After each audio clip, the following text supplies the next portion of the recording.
نحمده ونصلي على رسوله الكريم أما بعد أعوذ بالله من الشيطان الرجيم بسم الله الرحمن الرحيم وإذا قرئ القرآن فاستمعوا له وأنصتوا لعلكم ترحمون صدق الله العظيم সম্মানিত সুধী কোরআন তেলাওয়াতকালীন চুপ থাকতে হবে। কোরআনের একটা গুরুত্ব আছে, মাহাত্ম্য আছে। কারণ আল্লাহ পাক বলেছেন যখন কোরআন তেলাওয়াত হবে তোমরা কী করবেন? শ্রবণ করবেন। তাই কোরআন তেলাওয়াতকালীন কোনো ফিরজাদাকে দেখলে তাকবীর দেওয়া চলবে না। তাই এই বিষয়ে ফিরজাদা সাহেব কী বলেছেন দেখেন।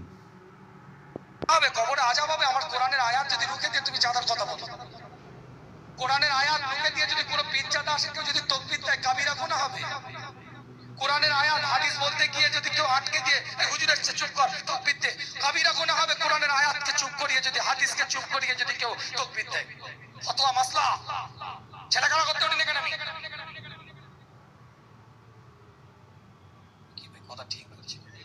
বুকে হাত দিয়ে বলেন, কোরআন মাথায় দিয়ে বলেন, আল্লাহকে হাজের নাজের জেনে বলেন, জান্নাতের টুকরায় বসে বলেন, পৃথিবীর সবথেকে উৎকৃষ্ট জায়গায় দাঁড়িয়ে বলেন, মাথায় টুপি দিয়ে যতক্ষণ ওয়াজ করেছি আল্লাহর কসম করে বলেন।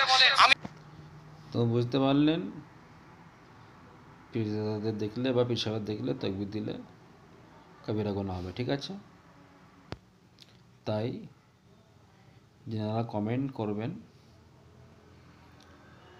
বুঝে সুঝে কমেন্ট করবেন। যদি কথাটা ভুল হয় প্রমাণ দিয়ে কমেন্ট করবেন, নচেত আমার মতন যোগ্যতা অর্জন করে কমেন্ট করবেন।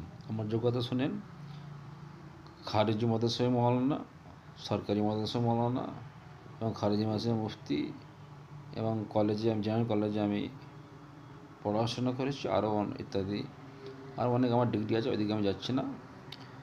এমন হলে আমাকে কমেন্ট করতে, তাছাড়া কমেন্ট করবেন না। আমি পাগল ছাগলের উত্তর দিতে আমি পছন্দ করি না। ঠিক আছে?